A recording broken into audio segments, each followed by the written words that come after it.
Hi, hi, hi, hi, hi, hi, hi. It's Thomas. Let's talk about BBLoBB, shall we? Specifically, let's start talking about my team. Um, could have been a better week. There's a giant hole where I used to have a player. Um, so I lost a dodge piece, which is a little unfortunate, and this is basically my fault. I put my 13 SPP lineman on the line when I should have put my 8 SPP lineman on, or maybe it was 7. Did he get a pass? I think it was a 7 SPP lineman. Either way, mistakes were made. I should have put the lower SPP lineman on the line, and instead I didn't, and so I'm very sad. On the plus side, got some level ups. Got 2, in fact. One on Harder, Better, Faster, Logger, and another one on Something to Stout Us. So Something to Stout Us gets Dodge plus Wrestle, which I desperately have needed some Wrestle or some both down conversion skill. So this will definitely help a lot. And then Harder, Better, Faster, Logger got Dodge, because that's what's going to happen to my catchers, basically. One more Stein, really close to level 2. I also bought catcher number 3, Aerodylambic. I'm really proud of my catcher names, by the way. Huge fan of them. Got a fan factor as well. Yeah, so I bought the third catcher because, dead lineman. And also because I kind of I really need to get them leveled up now. So now's the time to get them. I've got 80k in the bank too, even after purchasing the catcher. So I feel pretty good about that. If I roll, a 2 or better, basically, I'm going to have enough to replace anything. So should be good, although knock on wood, nothing bad happens to my blitzers. Yeah, Crescent Dunkel, going to be line fodder for a while. Other good news, though, I should say, is that I'm not going to have any loaners this week, which is pretty exciting. First time in a while, I think, that's happened. I suppose I could pull up my recap spreadsheet here and take a look. But yeah, so team is doing okay at this point. And getting into my fancier players, so we'll see. I guess that's true. I had 11 players week 6. But for the most part, it's been at least 10. 10 has been like my max for most teams, or most games. So no one this week, but yeah, so my plans, obviously get catchers up, start targeting blitzers as well. Pretty much this area needs to get bigger. Catcher number 4 might be a little ways off still, we'll see. Probably want to get at least a couple more level ups on these catchers, but we'll see what happens. Having all this speed is definitely going to help me a lot, though. Let's look at the game. I played against Mark, in case you haven't watched it yet. It's on Mark's channel, so you should check it out there. But it was an okay game. Got killed early on, got a little other removal early on, had some really bad ground luck, essentially, which got me KO'd and killed or hurt an extra time. Apothecary saved me from a penalty to something that wasn't a penalty, so that was good. But yeah, basically Mark hit me enough, and then my dice weren't quite good enough to win it all the way. Still managed to get a 2-2 tie, which I'm pretty proud of. I feel like if things had gone a little bit more away, I could have made it 2-1 or something else, or even maybe 3-2, but we'll see. The team is starting to behave like a normal elf team now because of all the catchers, though. So I'm afforded a little bit of luxury too. Having Trappist Logic with accurate and safe throw obviously encourages me to throw farther, so that helps a little bit. But yeah, basically the game here, removal went bad. Oh no, I apothecaried the death and got minus strength for my trouble and decided that I would just kill him. But then Mark didn't hire him because Mark doesn't love fun, apparently. But I got a casualty to pass. Basically, though, just Mark was able to beat me up and keep me contained. And then when I was able to break out, I was able to do elf things and get the ball in. So I had a couple of pretty good plays. My 1-turn, 3-turn or 2-turn touchdown was pretty unremarkable, but pretty good otherwise. But yeah, 2 passes, a casualty, 2 touchdowns. I mean, it's okay, right? 15. It's better than I've been doing it, but it's less than I need. Mark walking away with the same number, except he got a casualty out of it instead of 2 passes, so mixed bag there. But yeah, pretty good game, I think. Got 50k, which I'm pretty happy about, but is what it is. I think Mark overall played better than I did, certainly. The tackle werewolves hurt me quite a bit. Let's take a look at Mark's team, actually. Mark walking away with 60k because Mark can't roll under that. I should mention, I think this is an interesting point. So Mark's average winnings at this point are ridiculous. They're higher than anybody's by a long ways. Mark's average winnings are 72,500. So just think about that for a second. That means that Mark has either won or rolled fame on the vast majority of his games, which makes sense. He only has 3 weeks that are below 70, which is crazy, right? And even then, he's got 4 weeks that are below 80. So half of his games are 80 or above. It's so much money. Mark is swimming in money, as you can see right here. And that's with replacing this flesh column, by the way, and buying 2 ghouls. So pretty good. Level ups. I think this ghoul didn't have wrestle when we played, but I think he does now. So that's the only level up. Maybe, nope, that one had tackle before. This one had guard before. So yeah, it's just the ghoul here. Got wrestle, which I think is good. These ghouls can be ball blitzing pieces. I think that's A+, excellent. We'll see. The werewolves will probably do a lot of blitzing too, but having a wrestle like strip ball piece probably did. He could just go wrestle tackle as well on these 2 ghouls and be just fine. Either way, Mark's team is doing very, very well. 8 fan factor, 170k in the bank, 3 rerolls. He could maybe consider going to 4, but I think at this point he just kind of keeps where he is.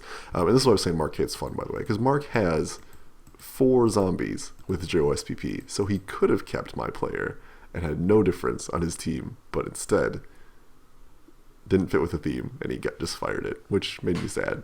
Because what's the fun of Necro if you can't steal other players, right? And by Necro, I mean necromancers in general. Whatever. Mark and I will disagree at this point. I think it's less fun. But team-wise, Mark's team is more scary than fun. Mark is also our current undefeated champion this season, so good job on Mark. Let's take a look at some of their games here. This game happened a long while ago. I just did a replay cast of this, which will be up probably just before this video goes up, so you probably don't have time to watch it, but it'll be up here, and you can watch it there. Zach finally gets his win, which is pretty good. I think this game is basically, it's really similar to the game Mark and I played.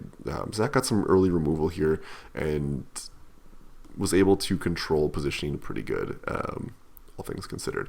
4 casualties is kind of the big number here. Lots of hurt was put in on Grey Duck here. Some surfing too. I mean, essentially, Zach was able to control tempo pretty much the entire first 12 turns, I would say, and Grey Duck wasn't able to break out of that. I think a lot of this too was not having the guard blitz or not having more block. Zach was definitely able to leverage block, and his hit dice were doing very good. The Yeti was on fire as well. The Yeti took out like 4 people or like 3 people all on its own. So really good game for the Yeti. Walks only with 30k, which is not enough. This team needed way more than that. Really, really unfortunate. Zach, I think, is our lowest rolling player. Yeah. He's a little bit behind Jessup, or he's behind Jessup. Jessup's our second place there, but he's not rolling a ton of money, and I think a lot of it's skewed by this 80k, so not great. Still, pretty phenomenal week for Zach, all things considered. 8 from the casualties, 11, 16, so pretty good. Grey Duck walking away with a lot less than that, only 8 total, so not great for Grey Duck, but what can you do?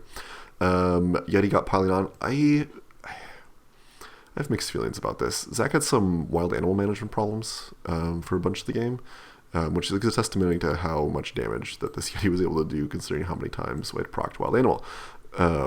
Piling on is definitely good with Claw and Mighty Blow. This is the Murder Dream Team combination. So I understand why he went this way. I just have some reservations about it because it requires you to be blitzing with the Yeti.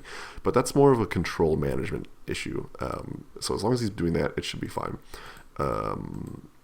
You got run level up 2, you got sure hands. I kind of like this. One of the big problems I think Zach has had is getting the ball and running the ball in, and this should definitely help with that, although he probably should be handing it off to werewolves or berserkers to score. So we'll see. Mark and I talked about this, and we disagree supremely on what to do with Droid God of OS. Mark thinks it's okay to keep him because he's basically a slightly tougher lineman that trades Frenzy for block. I think that is not a worthy trade. I just don't. I mean, you lose an agility point too. I feel like what makes the werewolves good for this team is that they have force strength. And any SPP this thing gets is a waste because you're going to want to fire it. A 3 strength werewolf is a waste of time. I mean, he doesn't have the money to hire a new one yet, which is unfortunate and really sucks. But it's just a huge drag on his team. It's just a direct pull on his team value. I mean, think of it this way, right? Strength costs you 50k in team value, right? Armor is like 30. So I guess if you make that, whatever, an agility costs you 40. So this piece costs 20k more than an equivalent lineman would be, right? I just don't think it's worth keeping. It's just an absolute mistake to me. Again, difference of opinion, for sure. And I certainly won't fault anybody for ignoring my advice, because Lord knows I'm wrong all the time.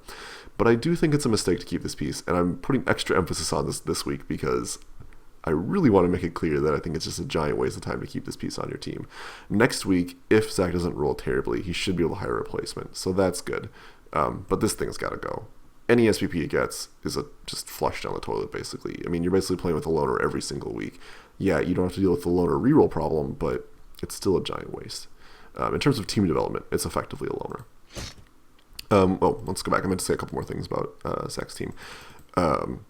He's getting there by MVPs, and he needs to get some more SPP for sure. But he's developing pretty nicely. This Yeti's becoming a huge problem piece. And considering the games that he's got coming up ahead, having this really massive killing machine isn't a bad thing whatsoever. So, hey, cool. I like it. Just again, he's basically committing to blitzing with this piece constantly. Otherwise, I mean, this piece, hopefully, I'm hoping that Zach can turn this season around a little bit. If he gets a few more level ups, if he gets a little bit more damage in there, he should be just fine. I'm just worried about, as we get to higher team values, how he will do. Against some of the faster teams, I think he's going to struggle. His games against Wood Elves, kind of an example of that, but who knows? There's a lot to learn for a Norse team, for sure. I think Zach's finally nailed down his play style with this team, so hopefully better things will happen for this team, but so far, not that good. Let's take a look at Great side of things. So honestly, despite all the injuries, most of them were badly hurts. There was one permanent injury on a Witch Elf, a minus MA, I want to say, but got Apothecary to badly hurt, so it's okay. Got a pass on an Ernie, which I think is good. At least his pieces got the SPP. Larry here is one SPP away from leveling up, so that's very good. I expect to see this piece be level 3 next week. Probably will get Tackle or Strip Ball, I would imagine. I would get Tackle, personally speaking, but personal bias there. Runner level up here is a bit of a debatable issue. Lots of good choices for runners. I think it kind of depends on what you want them to do. If you want to abuse their passing potential, if you want to make them more of a flexible hitting piece. I would lean towards giving this piece Wrestle or Block, personally. Wrestle being the thing I would lean to. Dodge, also a very good choice. There's enough tackle in the league now where dodge is not that great of an option, but it's never a bad choice, I think. So we'll see. I don't know. Wrestler Block might give her the most mileage, though. Basically turn this into a faux blitzer, which I think is fine, honestly. Otherwise, pass, Nerves of Steel, all good things to work with this piece, but I think Great External playstyle with this team, a hitting skill will be more beneficial. What does she get? 30k as well, so not the best. Assassin is another 30 away, so next week she should really get an Assassin, which I think is pretty good. I don't know. It's still a Dark Elf team. It's developing reasonably well, I think. It could be developing faster, certainly, but considering the weeks and dice luck that Great X has had, I think she's doing okay.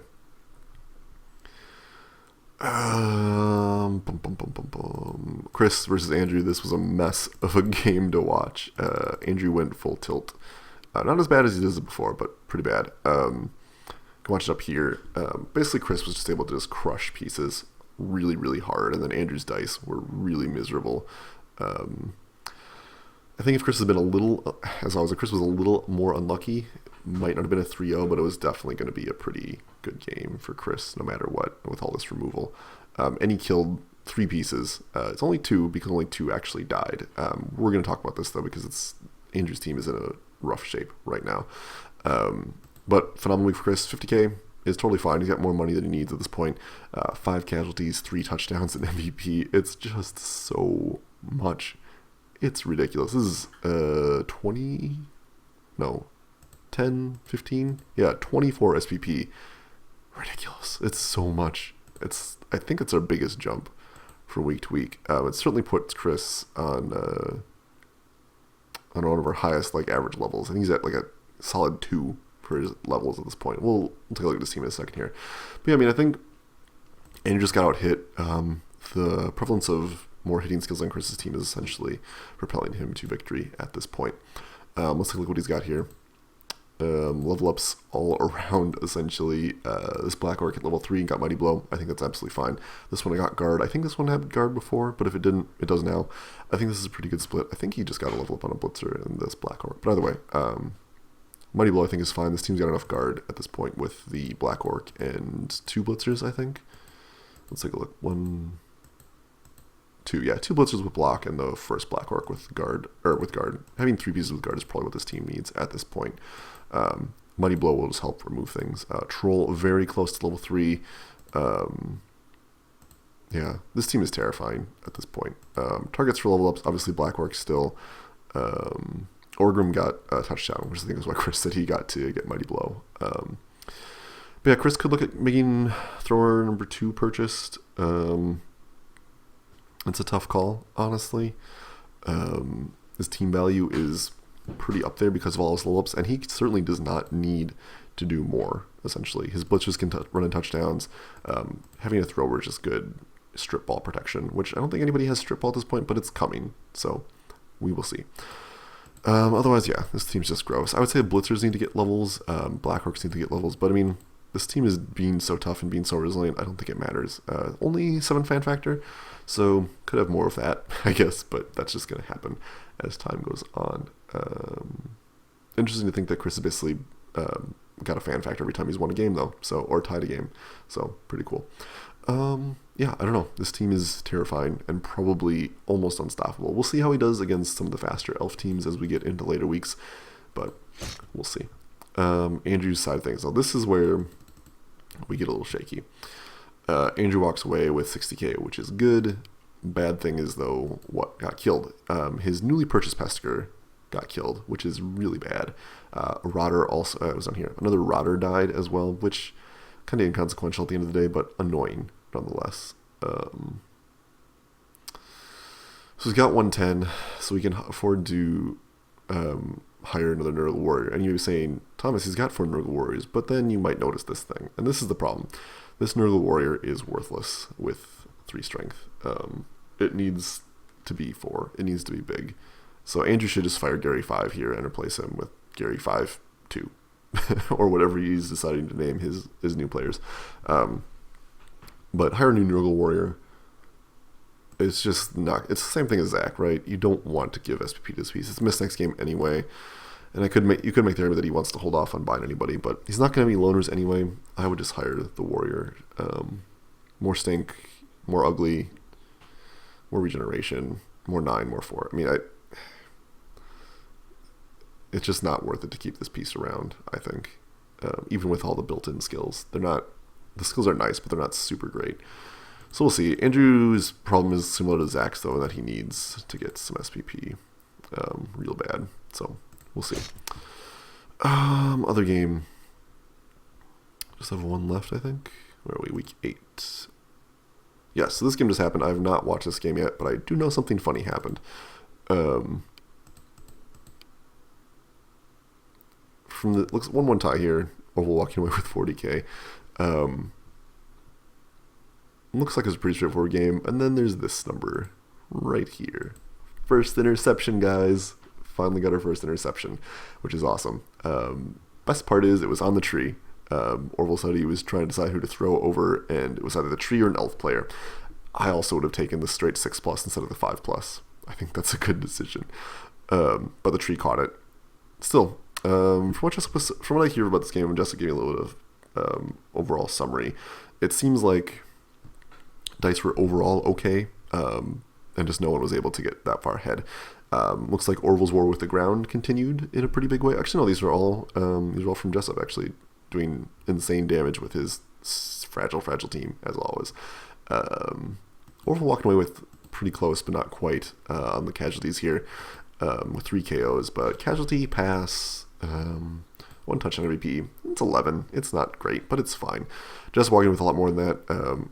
Walking away with 2 passes, the interception, 3 casualties, so that's 8, 10, 18 SVP. Another great week for Jessup, all things considered. Yeah, I don't know. I mean, I haven't watched this game, so it's hard to really pin down anything. I don't know. I think Orville probably got an extra reroll. Just when average dice are a thing, you're going to get these kind of results. So it looks like just was able to remove more people, and that's that. No permanent injuries, it looks like. Nothing long-term anyway. No one's out, so that badly hurts or apothecaried, so whatever. Any changes on Orville's squad? It doesn't look like it. Yeah, I'm not seeing anything. Still, this team is going pretty well, I think. He's got 180. I'd maybe consider hiring more catchers at this point. He doesn't need to. I mean, this team could sit pat at where it is. Blitzers need more level ups, as always. But hey, he's got... I mean, this team is looking pretty nice, honestly. This team could definitely do more things to more teams as it goes forward. It's in an okay place now. It's kind of like we've talked about numerous times in this league. You need to keep adding skills to stay ahead or stay on par with everybody else, especially for a human team where your overall not good stats are going to start dragging you down. So 60 fan factor, 180 in the bank, cool. Just needs a little bit more than he's getting right now. And slowly but surely things will probably start to happen. This team is still in a good place. It just obviously could be in a better place, which I think we all could be. All right, let's take a look at Jessup's monster of a team. Okay, so only one level up, and it's on Stompy the Bear here. Jessup said he's probably going to get a hitting skill, so a block or wrestle. I would lean towards wrestle. He doesn't have enough money for Ward Answer number 2, which he should absolutely buy, but Jessup needs to fire some players. And this is where this gets tricky, because I would fire probably 1 or 2 linemen, at least 1 lineman for sure. But the problem is all the linemen that you'd want to fire are the low SPP linemen. So the issue with that is if these are your 2 hitting skill pieces, that leaves you with lots of dodge, diving tackle, and stuff. You obviously can't fire this guard piece, right? Kick piece you should keep 2. So what do you fire? And this is the problem I think this team's had. So Jessup either needs to ride his team value out, and he'll be at 17-10, already scraping up against spiraling expenses, probably in 2 weeks. If he wants more catchers, it's going to be a problem. But it's kind of up to him. He could definitely keep riding out these pieces. Stingray says yes, he should ride out these pieces. But I don't know. I would fire them. I think I would. So that's the choice, right? I think you could fire either these low 6 SPP pieces, or you just pick somebody else. I would fire this diving tackle piece. Diving tackle is nice, but compared to the other skills available, it's not that good. So I would probably kick this lineman. And then, I don't know, it kind of depends on how many pieces he wants to fire. If he fires 1, he'll be down to 1620, which is still a lot, but he's not giving away like 400, right, in inducement money. So he's got a choice to make. I don't think he uses any linemen though, right? He's got 13 players right now. He'll have 14 with the Ward Answer. He could probably go down to 12 and be okay. It's Wood Elf though. He's pretty fragile. So with people picking up Mighty Blow, maybe look at something less than that. We'll see. Look at his calendar here. Yeah, I don't know. It's tough to say. He's going into more hitting teams too, so I could see keeping more people, but this is a lot of money to be tossing around, and I think that's the danger that he's looking at. So yeah, that wraps up the week. Quick perusal of rankings. Mark still way ahead. Chris in second, and then Jessup than me. Still lots of pretty tight in here. From second to first, we've got a difference of only 4 points. It's pretty narrow, all things considered, and realistically from third to sixth, it's 1 win difference away, so that's pretty good. Zach and Andrew are kind of skirting along the edge here, but at least everybody's had a win now, so that's really good. Yeah, cool. Let's take a look at the predictions for next week. This is actually a back-to-back doubleheader week. We're going to have everyone that plays in week 9 is going to play week 10. So that's kind of fun. You get the revenge match right away, but it also can be pretty terrifying depending on how your game goes. First up, we've got Chris versus Zach, and this is looking like a mess here. 1460 for Chris compared to, and again, this is assuming Zach follows my advice. I forgot the number. 1460? I remembered it. Oh well. 1460 versus 1160 if he fires this werewolf, which again I think he should. He'll be at 1100, so he'll be needing 360 from Chris. That is a lot of inducement money. That's halfling chef territory, which is dangerous for Chris, certainly. Although you can make the argument he doesn't need many reroll skills at this point, given how big his team is getting. Chef or wizard or star player, super magic, fun times. Lots of choices here for Zach. That said, I still don't think he's going to win. He's way outforced. He's way outskilled. We'll see. I mean, universal block coverage is good. The Yeti is potentially very dangerous. The Yeti can easily take out any of Chris's huge players. So we'll see. If the Yeti continues to perform as it does, aka 8 casualties, it's very possible that it could just rip up Chris and Chris could have a bad time. That's a big if though, and it's just one piece, and Chris has a lot of guard now. Well, 3 guard. It's still more than Zach has by a long way. So I feel pretty confident saying Chris is going to win that game even with everything going Zach's way, but still, the dice can be very unkind, and we'll see. The other good thing Zach is going for him is he's a lot faster, so we'll see. If he can kind of contain and keep things tied up, he might be okay, but we'll see. We've got Dark Elf versus Human here. 1450, assuming normal level ups, versus, I think less than that. 1430, so no one gets anything here. This is a tough call. I feel like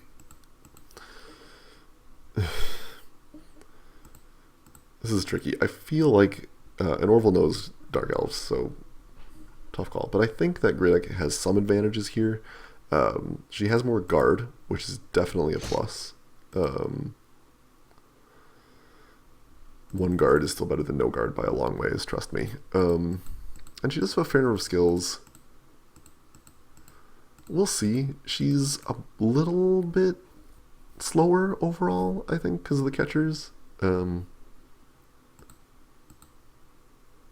I mean, also has the 2 blitz. I don't know. It's hard to say who's faster. I think they're about even. Average-wise, I'd have to do the math, and I'm not going to right now. Yeah, I just don't know. I'm going to say Greyduck probably has some advantages here. I think both these teams are relatively equivalent in terms of skills. Orville technically has more, but even then, I think these teams are pretty equivalent in skills.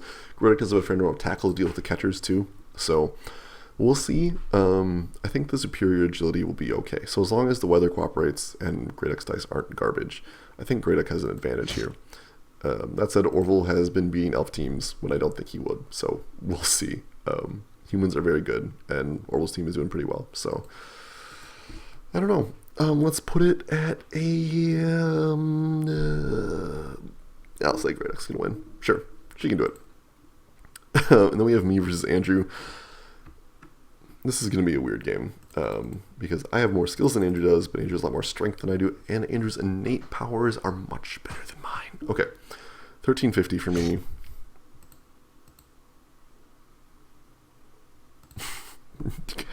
Stupid misclick. 1350 for me. 1210, 1320 if he follows my advice. Okay, so nothing to anybody in terms of inducement money. So, like I was saying, I've got more skills than Andrew does. He's got plus agility here, which is cool. He's got block here, another block here, more block here, which is good. It's a little block. Beasts of Nurgle, Nurgle Warriors, these are my problems. So because of the way Stink works, it's going to be very hard for me to throw and catch around it. That said, I might be able to if I throw from far enough away, but managing those Stink rings is going to be the problem. And that's kind of where Nurgle can do pretty well. I want to basically ignore the beast as best I can too, but that might be difficult with tentacles, so we'll see. Kind of depends on how cooperative everything is being for Andrew. My dice need to be good, but I don't know. This is going to be a pretty tricky matchup.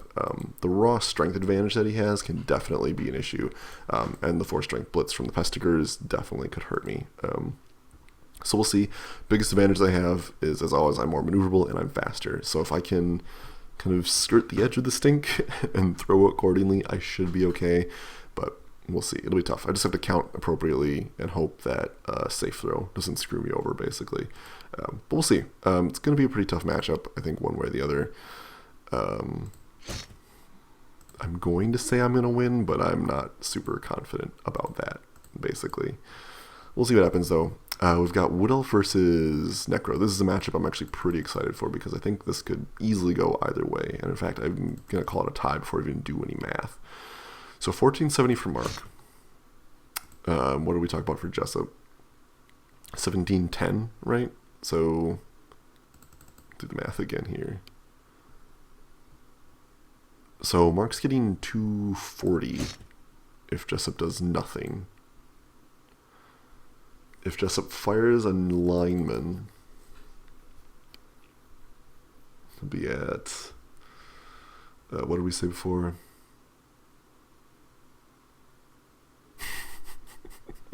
$16.10. So 240. Yeah, so it'll be 150, which is pretty good. Wizard could definitely make things unhappy.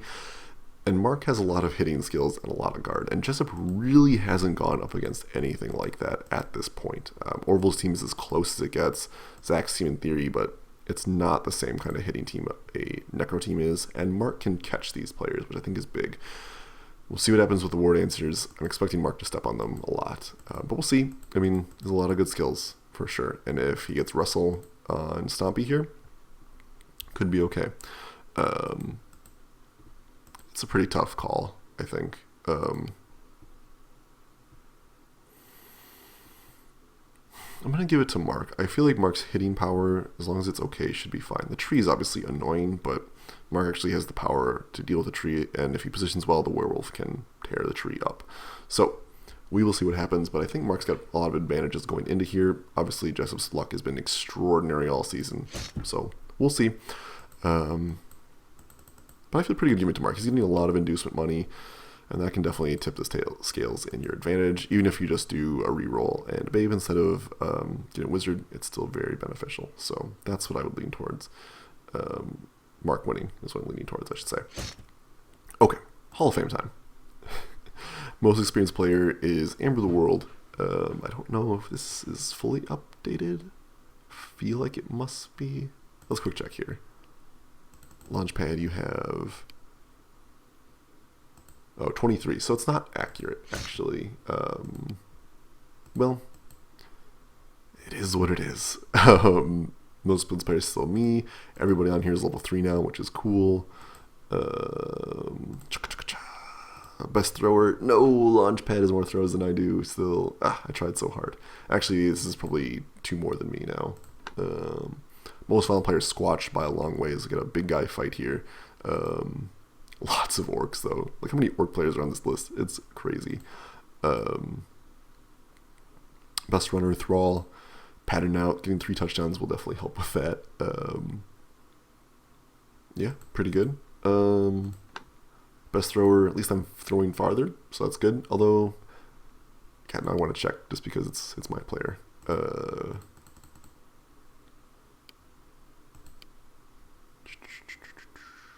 Passing yards, 116. All right, cool.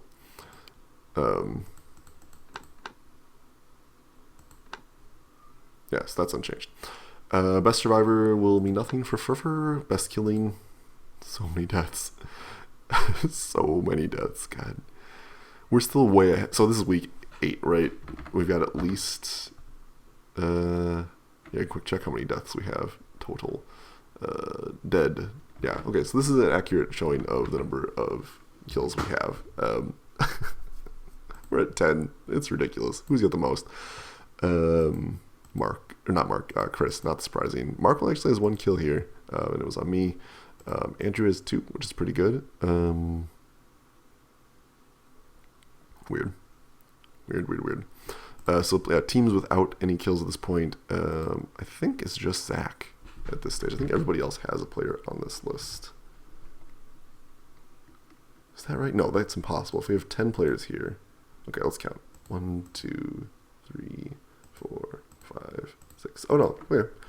We do have 7 teams on here, so never mind. I'm just crazy. So yeah, Zach's only punished without a kill. Hopefully that will change this week, and hopefully someone can trim Chris a little bit at the same time. Which, hey, that's Zach. Hooray.